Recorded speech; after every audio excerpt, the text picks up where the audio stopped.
All right, so good morning, everyone. My name is Ricardo Perez, Sector Business Consultant for the IT Green Energy teams here on PSP. With me, as always, is Carla and Stacy. Carla, if you want to introduce yourself. Good morning, everybody. My name is Carla Martinez, and I'm the sector business consultant for the biotech and life sciences sector, as well as advanced manufacturing. And Stacy. Good morning, everyone. My name is Stacy. I am the sector business consultant for the Pathways to Success project in the healthcare and construction and transportation sectors. All right, and this month we are going to be discussing job search strategies. We have a kind of interesting list for you all as far as like the types of things you should be looking at, traditional, non-traditional ways. And if any of you, of course, have any questions, please feel free to let us know. And one of us will get to you as soon as we can. Otherwise, let's just hop into it.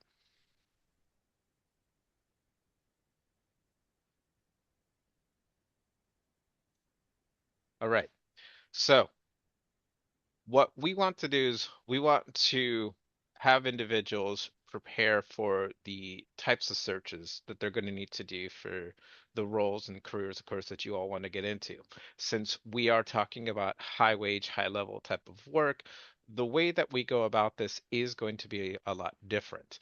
So we put kind of a checklist down as far as the types of things that, you should keep in consideration as far as what you should be doing in order to prepare yourself. And for most of you, you probably already, matched this already. For a few of you, hopefully that this will provide you some additional information for the things that you'll have to be doing in order to really help you maximize your time and effort when you are working or looking for a job. Um, so first we have established goals. What are the goals that you need to do when you are searching for a job? Is it remote? Is it hybrid? Is it with a company you like? Those sorts of items. Number two, is your resume and cover letter ready? We have linked on this presentation some of the previous webinars that we've done that have highlighted these areas. And so if you need a refresher or if this is your first time seeing those links will be available for you to click on and watch those sessions where we provided you additional information and resources to go about those. So here for the resume cover letter, that links to a previous session that we held solely dedicated on that. Number three, if you have a master application that you've worked on the side, or if you haven't put one together yet, this will just contain all of your experience and all of your education in one document. That way, instead of having to find or, reuse old resumes in order for you to update a current application or resume. You'll just have one that you can copy and paste from and then adjust the language as such. Yeah, and in addition to that, there's still some employers, some smaller businesses that may require paper applications. So I can recall some instances in my life where I was presented with a paper application, and in addition to feeling nervous about my interview, I had to remember all of these dates. So master applications can be a very effective tool so that you have one thing less to worry about while you're waiting your turn for an interview. Another thing before getting started, you'll also want to have a job search log, some kind of organizational system to keep track of your job search activities. If you're not in training, it is your responsibility to be actively job searching and sharing your logs with either your job developer or your business consultant. So, as a friendly reminder, please make sure you're tracking of your progress. We want to help you, but you also need to help yourself. And job search logs are very, effective also for you to keep your eye on the prize, right? Because as you're documenting your activities, right, you can kind of check in with yourself and gauge, okay, should I be submitting more applications? Which applications are, have been rejected, right? Can I apply to a few more jobs to kind of replenish, right, those applications that are no longer good. There are just so many benefits to approaching your job search in an organized manner. Additionally, speaking of organization, so in order to even be considered for a job, right, an employer will have to verify that you're eligible to work in the United States. So another step in your organizational approach to your job search, you also want to have your driver's license, ID, US passport, right, or any other documents that the I-9 form might require in order for you to get hired. Also, it's important to be cognizant of any upcoming expiration dates on those documents and kind of keep track, like, okay, my license expires, next year. Is that, is that a few months from now? I know we're in March, we're at the very beginning of the year, but, assuming, you're towards like the end of the year, you want to make sure that you're proactive about renewing those important documents. Also, a personal logistics plan. Most of us are adults here, and with adulthood comes responsibilities and personal logistics that we need to manage around our job search activities. So, a plan of action is necessary to make sure that we're successfully engaging in our job search with little to no barriers. So, for example, if I get called in for an interview tomorrow, who's going to take care of my kids or other dependents? Do I have any upcoming doctor's appointments that I would need to rearrange for interviews? Are there other people living in my home that I need to coordinate with around my job search? So these are all things to think about, just to make life easier for you from the very beginning. And if you've already progressed in your job search, and maybe have not thought of these things, maybe you've learned by now, like, oh, I wish I would have thought of this sooner. But hopefully this, serves as a good, friendly reminder to you, and just, remind you to be cognizant of other things that are going in your life. Absolutely. Now, the last three here, as you might notice, they have an asterisk on it. Interview clothing, transportation plan, technology access. These are items that can be provided to you from DOR, simply by putting in a request to your counselor. And if you can't get a hold of them for whatever reason, you can always ask us and see what's going on. But basically, these are items that to further assist you in your search, should you need it. The primary thing, of course, is like the interview clothing for many folks, since now some businesses are, of course, asking you to be in person for some of these interviews. And then also transportation plans for those of you who are newer to commuting for potential work or interviews.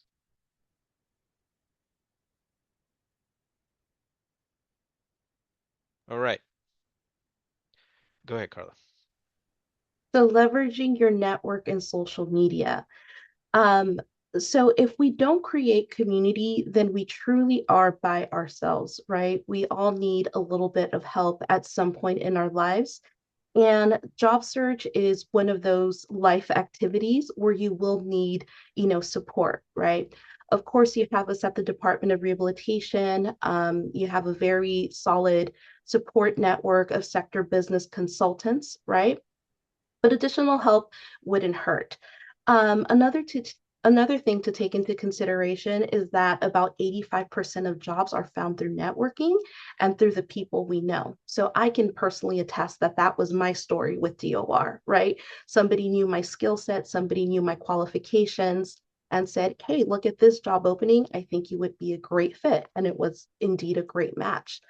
So sometimes it takes a little bit of outreach, right? Especially if you're actively job searching, right? We have to be in the driver's seats to make sure that, we're on top of our game, right? So tapping into your personal network, will involve for you to be proactive. And some of the ways that you can do that is by tapping into your personal and professional contacts, right? Um, I worked with somebody who actually went through their entire phone contacts and identified, key individuals who they thought might be, helpful to them, and they got in touch with them. Social media, right, is another big one. If you attended our LinkedIn presentation, right, you're familiar with all of the different ways that you can tap into your network and essentially put yourself out there so that employers and opportunities can come to you. Absolutely. Now, in regard to sector-specific conferences and events and associations, um, simply put, being in contact with either like-minded individuals or groupings of individuals who share similar career paths as yourselves doesn't necessarily mean that we have to spend all kinds of money to put you where you need to be at. Some conferences and events can be low to no cost, whether it's a meetup or, maybe a single day event at a local hotel, and it's only, $90 to attend. Same goes with the associations. So any of the associations that you can be a part of, similar to like a chamber of commerce or something similar. Although there may be dues, like look to see if there are ways where either it can be low to no cost, or if you really do need the assistance, we can talk about it. But basically, going to these sorts of conferences and events would probably be the best way to engage and actually create a network. And it's usually the smaller ones where you will have more direct interactions with businesses or other individuals in the fields, as opposed to like these larger, corporate types of conferences where they'll have representatives there, but not necessarily individuals who can either command a hiring team or otherwise. So we definitely want you to keep that in mind when you're looking for those. But again, we can always have a conversation with you to help you best make the right decisions.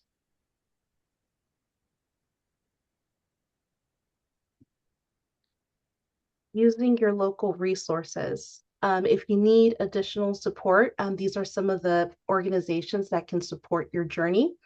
American Job Centers are huge because typically every community has one, and they're usually the ones taking the lead on, really paying attention to the local business need and having resources available to job seekers as well. You can also tap into your college, university, or vocational training, career and placement services, as a lot of them, or some of them, promise to assist with your job search efforts, upon completion. Apprenticeships, I'll let Ricardo take it from here. Of course. So apprenticeships are a not necessarily a newer thing, however, especially for those of you in the trade, but there's been an influx and a highlight of what are considered non-traditional apprenticeships, as of late.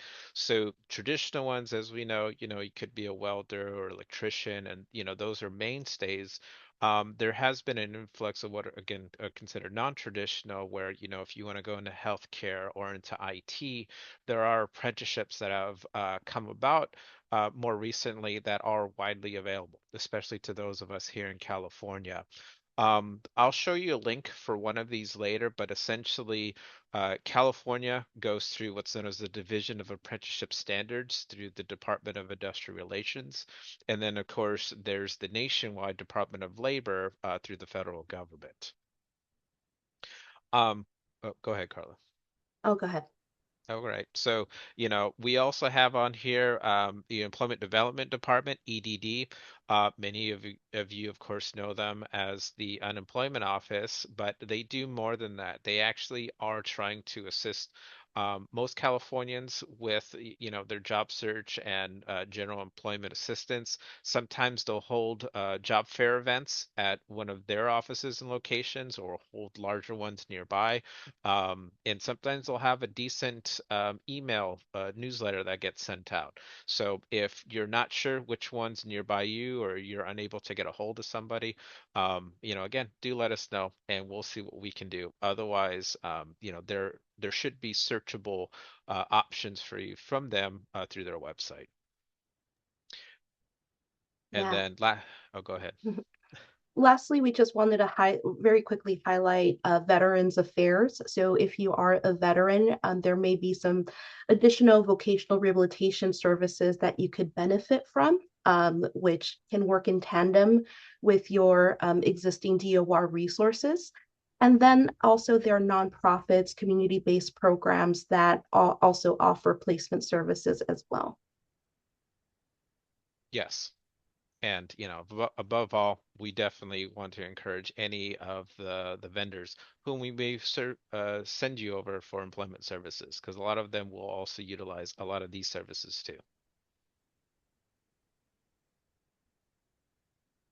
All right. Search online the traditional way. So a lot of these links and names should already be familiar to you all. Indeed, LinkedIn, Glassdoor, ZipRecruiter, Monster, even Google Jobs. Um, Basically, these job boards are tried and true, and for many of you, you've struck luck in some ways, and for others, unfortunately, you might get a bunch of spam calls and emails. Although those are a lot more rare, it's still a thing of just, as far as like companies and where they post things, a majority of them are going to be putting it on these job boards. Um, we do have a couple of honorable mentions. Carla, if you want to explain those.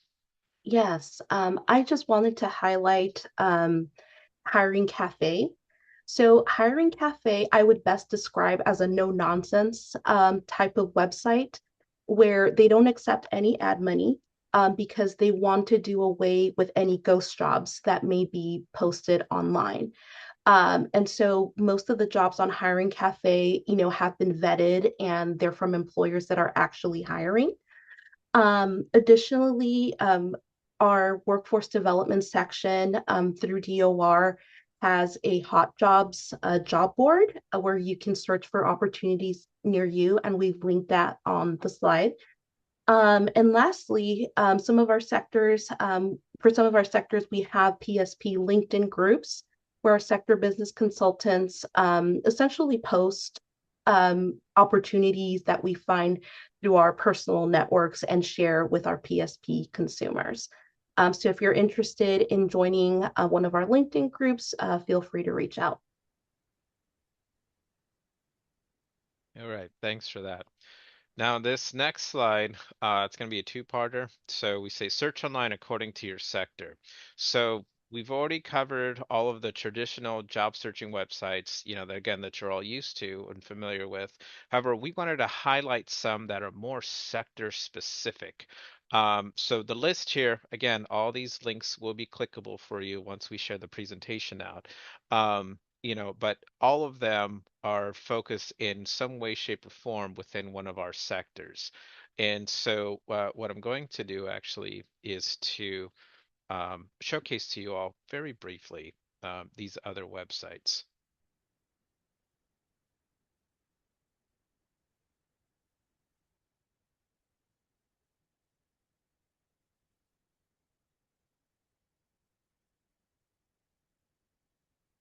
Okay, so this first one, built in. This is for latest tech jobs. This is one of the more popular ones, but it is entirely focused on, well, I would say roles that are considered tech, but there may be some that there's a little bit of overlap, including, as you see here, it's like health tech. It could be a little bit of hospitality in there. Really depends, but, ideally, you could find work through here for some of these more technical type of roles. Jobs and logistics, as the name states, we're talking about, shipping or, supply chain type of roles, where it's located at. Of course, the companies like HD Supply or Penske typically use this. And so if this is more of, the types of things that you're into or, want to look for more, this is one of the more popular websites. Healthcare. Health e-careers is another one that provides a lot more detailed and more hyper-specific links to companies and organizations looking for anyone who has a career path through this. And climate tech list. So for those who, for instance, are more on the sustainability side of the house, but may also have some overlap with the IT field, or if you want to do additional research, this will also be a great website to utilize. And as you notice, it looks a lot different than the other ones. Not, it doesn't look like a traditional job board. However, the individuals who run this, aren't backed by a larger company. They essentially started on their own. And so you might also have luck with websites like similar to this, where it's somebody that built it because they just want to help people out. The last website here I want to provide to you all as an example is what I mentioned earlier in regards to the apprenticeships. This is the DIR's Division of Apprenticeship Standards website. A lot better than what it had been in the past. And simply put, you can just type in a keyword or an occupation, and the list that generates will be able to provide you with an idea, or at least a decent listing of the types of apprenticeships or pre-apprenticeships that are available and registered in California. And each of those postings have either the website or the contact for those specific programs whom you can reach out to directly, or you can go to the website and apply and alert them that you've done so. Um, and it's a lot easier now to traverse through this than it had been in the past.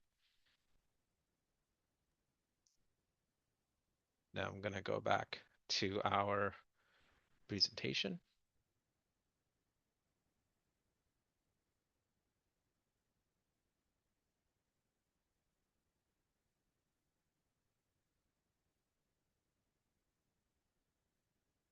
Okay, now we're going to segue into tips for online job searching.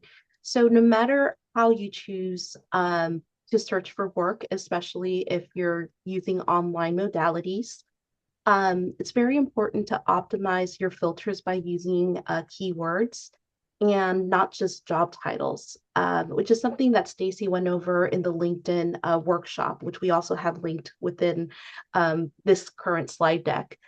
Um, you want to make sure that you apply directly on the company careers page rather than applying directly through the website. This just helps you avoid a lot of like middleman type stuff. And it's always best to rely on these online search tools as a resource to find out about who's hiring. But then take an extra step to look up the company and go to their actual job board to make sure that it's current. You also want to diversify your job search efforts whether you're searching online or in person or networking through your contacts. Don't spend too much time looking on just one website, especially now that you're a little bit more knowledgeable about other places that you can look, right? It's a good idea not to put all your eggs in one basket and try many different things and, connect with different resources so that you can get the best support possible until you land that next job. Stay organized. You definitely want to keep track of your job applications, interviews, follow-ups, like we previously mentioned. Keeping a job search log can be very helpful, and staying organized helps you ensure that you don't miss any important deadlines or opportunities. And lastly, beware of scams.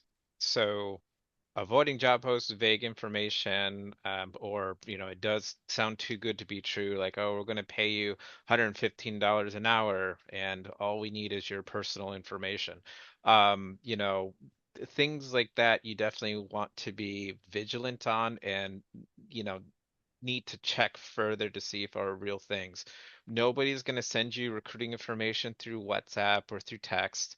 Anyone that's going to be contacting you should be through traditional channels like a LinkedIn. Um, And even for some staffing agencies, although the postings could be vague, again, look into the company itself, see if they exist. And if you really don't know whether or not on these job boards the position is real, you can always go to the company website and the career page to look it up. And the last thing is that most of the companies should have some sort of contact person. And so if you reach out to them and see like, hey, is this posting, legitimate or anything like that, let's find out from them directly. So they'll tell you yes or no, fantastic, but if nobody responds, could be a scam. Just be vigilant. Okay. Um, Utilizing AI. Now, I won't go too much into this because we do also have a previous presentation linked to it. So, and this is the nice thing if you've attended all of these presentations is that we're utilizing things we've talked about before because it's all interwoven. But basically, AI could also be utilized as a personal job hunting assistant. Simply put, it's all in the prompts. It's the way that you can communicate with the AI system, whether you're typing in the prompts or utilize the voice functions and have an actual conversation with the AI to be able to do additional searches for you. You can definitely do that. Even if it's as something as simple as asking the chatbot to, look at your resume and look for positions based on your current skill set and education and seeing what list pops up. You could even ask it to provide you a report of, let's say, the, top 20 positions within your local area. And it'll produce like a PDF or a Word document that you can download and look at separately if you didn't want to constantly look back in all of your chats to see where the information was at. You can actually have something a little bit more tangible. But simply put, to further add to what I mentioned last time in this presentation, it's a decent tool. It won't be the replacement, but it's a nice thing to have to help you search for the position or, maybe search for additional job titles to consider, or even, have it check your grammar if you're going to be sending out messages to individuals to see if it's both cohesive, coherent, and then more importantly, appropriate for the individual whom you're reaching out to. Absolutely. That is quite amazing how you can interact with the chatbot, ask it exactly what you need, and get like a great starting point to your job search. I definitely will be sharing that with my consumers, Ricardo, about just generating those PDF starting points for your applications.